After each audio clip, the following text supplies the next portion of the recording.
Damian terdiam di dalam mobilnya. Sudah 1 minggu sejak dia sakit sampai membuat drama dengan menulis surat wasiat untuk istrinya yang berakhir ditertawakan oleh semua orang. Jika mengingatnya, Damian malu luar biasa. Demam sialan.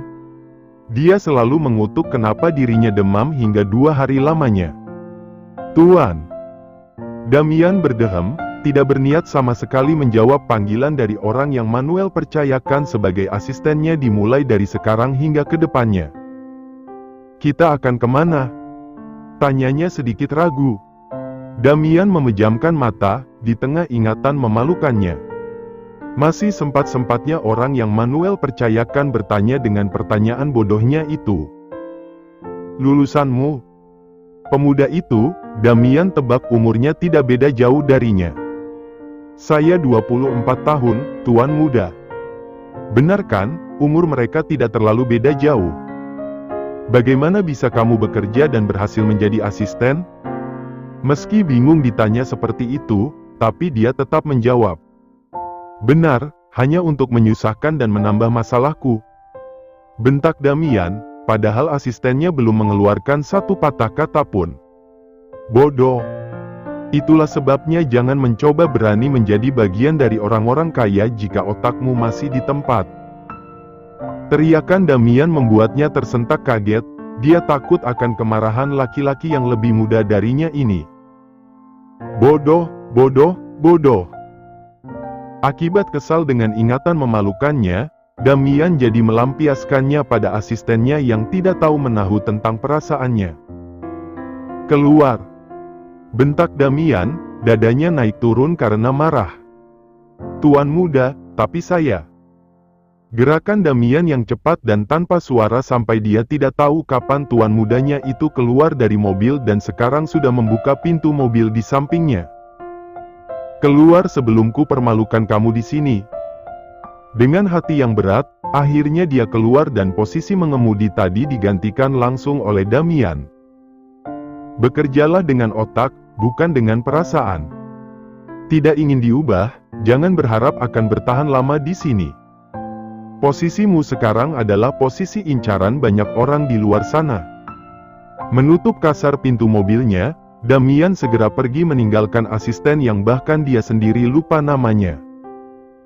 Di sisi lain, Hasya melakukan semua yang ingin dia lakukan dengan benar, tidak akan ada kesalahan sama sekali. Tapi kenapa dia merasakan keanehan? Anda baik-baik saja, nona muda? Para maid yang melihatnya melamun segera menghampiri Hasya, menanyakan keadaan yang Hasya sendiri yakin kalau dia sangat baik. Nona muda. Suara panggilan dari maid serasa melayang-layang seperti angin. Hasya menggeleng cepat, dia berdiri dari duduknya membuat semua maid yang mengerumuninya tadi kaget. Nona. Aku baik-baik saja, tapi bisakah ambilkan aku air untukku? Segelas air minum yang Hasya mintai kini sudah ada di depannya.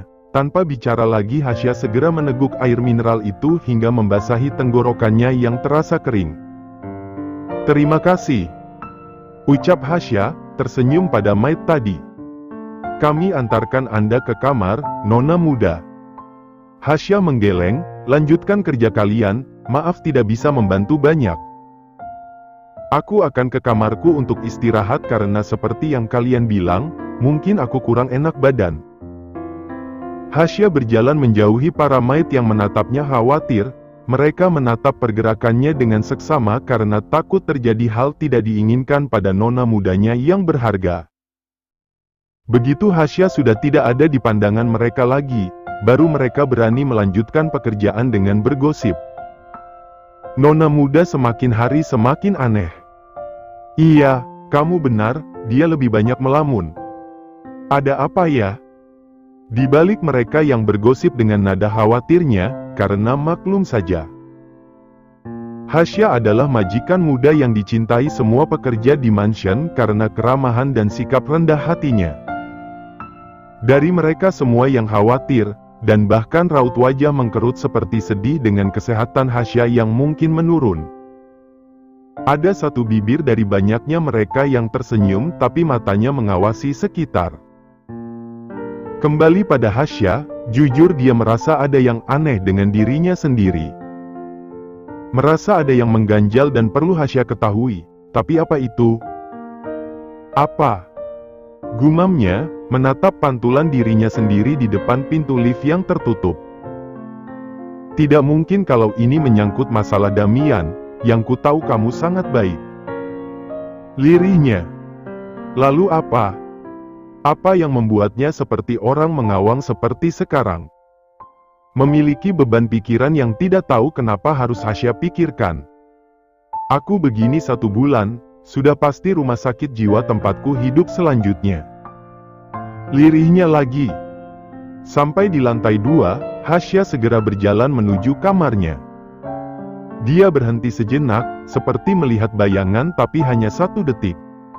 Apa aku berhalusinasi? Mendekati tempat di mana tadi melihat bayangan itu, Hasya tidak menemukan apa-apa selain tembok dan gorden. Mungkin gordennya yang tertiup angin sampai terlihat seperti bayangan bergerak. Kekehnya. Kembali menuju jalan kamarnya, Hasya menempelkan sidik jari miliknya di pintu kamar hingga pintunya bisa dibuka. Masuk ke kamarnya dengan menutup pintu lagi, Hasya sudah siap untuk beristirahat dan semoga keadaan pikirannya membaik setelah dia bangun tidur nanti. Sepasang mata yang melihatnya segera pergi, menghilang dengan cepat seperti tertiup angin. Jadi, apa Hasya yang berhalusinasi atau memang ada seseorang di lantai 2 selain dirinya? Di tempat lain, dia tersenyum, menatap foto antara dirinya dan juga Hasya. Foto yang dulu dia ambil sebelum Hasya pindah ke rumah keluarga kandungnya. Masih mengingat saat dulu Gia berkata Hasya mengingatkannya pada seseorang yang sudah tidak bisa Gia lihat lagi, jawabannya iya. Hasya terlihat mirip dengan almarhum kakaknya, Damina.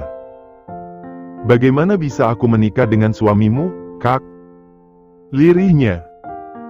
Gia sedih, tapi lamaran itu sedikit mengusiknya. Akan ku jalani seperti hubungan rumah tangga itu, Kak?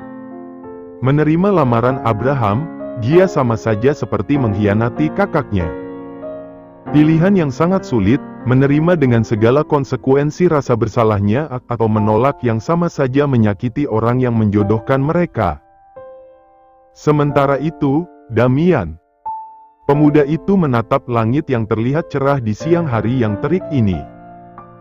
Ibu sambung, gumamnya. Masalah ibu sambung yang Manuel bicarakan tempo hari, sedikit mengusik Damian. Di tengah kesibukan dan juga harus mengurus asisten yang masih sangat di bawah standar kemampuannya, Damian masih merenung akan ucapan Manuel. Papa kamu juga butuh teman hidup, seperti kamu yang bahagia dengan keluarga kecilmu. Munafik jika Damian berkata tidak, nyatanya semua orang butuh pasangan hidup meski hati mereka tidak menginginkan itu. Gia. Wanita itu sudah lama bersama keluarganya, susah senang sudah Gia lihat baik dari kurang maupun lebih. Bukankah egois kalau menolak? Lirihnya lagi. Sialan, kepalanya sakit dengan semua beban pikiran ini padahal dia baru saja sembuh dari demamnya. Aku harus apa sayang? Tanyanya lirih, pada Hasya yang sibuk mengurus diri di mansion megah Manuel. Iya, sejak libur Hasya jadi bosan. Rebahan bosan, nonton movie bosan, baca novel bosan, mau berkebun dilarang karena katanya terlalu banyak bakteri. Mau berenang Hasya cuma bisa gaya batu, mau lari-larian tidak bisa karena malas berkeringat, mau makan banyak tapi sedang menjaga agar tubuhnya menjadi body ideal. Intinya semua yang Hasya lakukan jadi serba salah. Wah apa nih? Hasya baru saja akan mencemot kue kering yang dibuat 3 orang maid di dapur, tapi belum juga kue kering itu berada di tangannya. Terlebih dahulu loyang pemanggang itu yang pindah haluan. Masih panas nona muda, silahkan gunakan sarung tangan agar tangan Anda tidak berkelupas. Hasya tersenyum depresi, ini perasaan yang dia lakukan salah terus. Kapan benarnya woi? Nggak bakalan, ini bukan panas tapi hangat.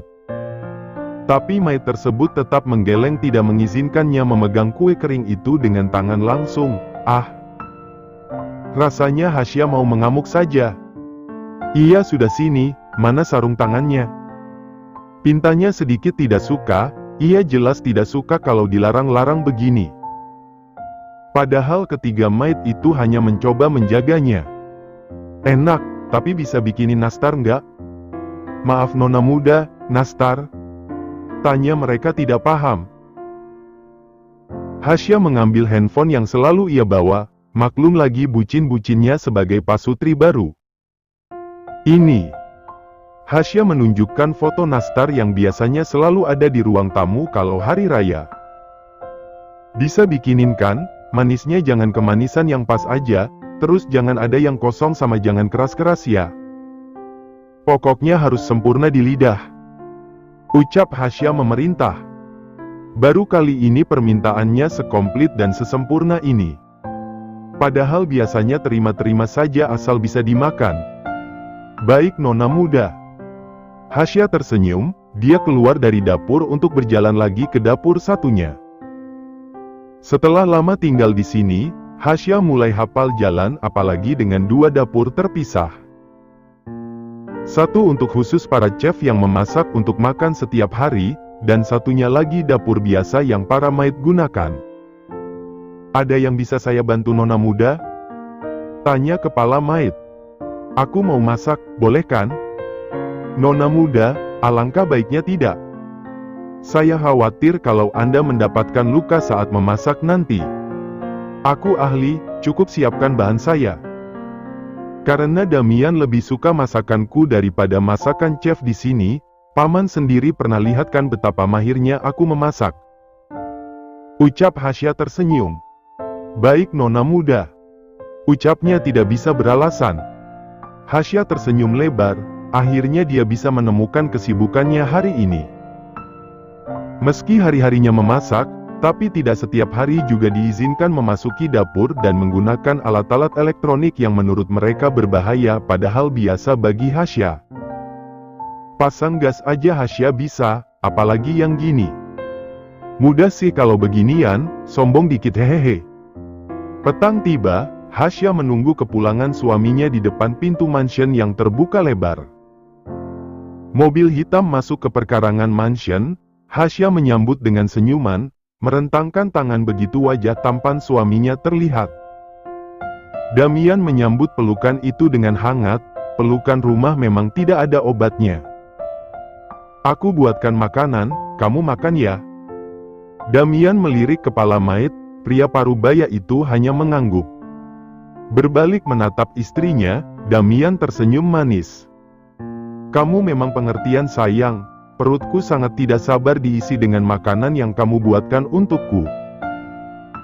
Ucapan Damian menambah semangat Hasya yang setiap hari tiada lelah mencoba resep-resep baru yang tidak sengaja lewat di TikTok atau Instagramnya. Tapi bentar. Damian menghentikan langkahnya, padahal sebentar lagi mereka sudah sampai di lift mansion. Zain. Panggilnya, pada asisten yang kata Damian sangat bodoh dan tidak berguna. Yang dipanggil agak sedikit kaget, tapi cepat-cepat dia menghampiri istri majikannya itu. Hari ini kalian melakukan apa saja? Damian tidak berkata kasar sama kamu lagi atau dia jangan-jangan lirik wanita lain? Damian yang dituduh begitu tidak terima, tapi dirinya dilarang berbicara atau tidak akan tidur di luar. Lebih baik bungkam bukan? Daripada harus tidur di luar dengan kondisi mengenaskan karena menahan rindu. Tuan muda dan saya berkeliling untuk melihat beberapa proyek yang katanya mengalami krisis dana. Tuan muda sama sekali tidak melirik wanita lain nona. Tuan muda hanya berfokus pada pekerjaannya. Jawaban Zain membuat Damian tersenyum bangga. Setidaknya asistennya itu tidaklah sebodoh itu sampai menjawab benar. Benar kenyataan dan benar menyelamatkan jiwanya malam ini. Lalu, apa Damian memaki kamu lagi? Tanya Hasya. Damian melotot, sialan. Pertanyaan yang jawabannya semua orang tahu. Sayang, aku sangat lelah dan juga lap. Kamu bisa ke dapur, makanannya sudah terhidang rapi di sana. Nanti aku nyusul. Alasannya tidak dianggap penting. Damian berharap kali ini otak asisten Enya lebih lancar dari yang tadi. Tuan muda, beliau, kata Zein, meneguk kasar ludahnya tanpa berani melirik sosok tampan tuannya yang seperti iblis di matanya. Apa? Tanya Hasya kurang sabar. Beliau sama sekali tidak memaki saya. Hari ini pekerjaan saya bagus sehingga tuan muda tidak perlu mengutuk saya dengan kata-kata kejamnya. Hasya tersenyum manis, dia juga menatap Damian dengan berbinar membuat Damian bernafas lega. Harus dipertahankan, jangan mentang-mentang kamu bosnya terus kamu seenaknya sama karyawan sendiri. Damian mengangguk, iya saja. Memangnya apa yang istri mungilnya tahu kalau dia berbuat tidak baik di belakangnya? Ikutlah makan dengan kami, aku membuat porsi besar. Terima kasih karena sudah menjaga Damian seharian ini, maaf juga kalau mungkin Damian melakukan kesalahan yang membuatmu tidak nyaman atau sakit hati. Zein mengangguk dengan wajah datar, mana bisa dia tersenyum pada nonanya. Kalau dia berani melakukan itu, sudah pasti gigi depannya akan rontok oleh tinjuan dari tuannya yang posesif parah. Ayo makan, tadi kamu bilang lapar kan? Damian mengangguk, menatap tajam Zein dan berdua menuju dapur untuk mengisi perutnya yang kosong. Zein menghela napas, sulit sekali bekerja di sini. Tapi uang yang diterimanya pun tidaklah sedikit. Tuan besar bisa kululuhkan, maka tuan muda yang sangat sulit. Lirihnya, mendekati Damian sangat sulit. Mendekati sebatas majikan dan pekerja saja sesulit ini, apalagi harus mengenal semakin jauh.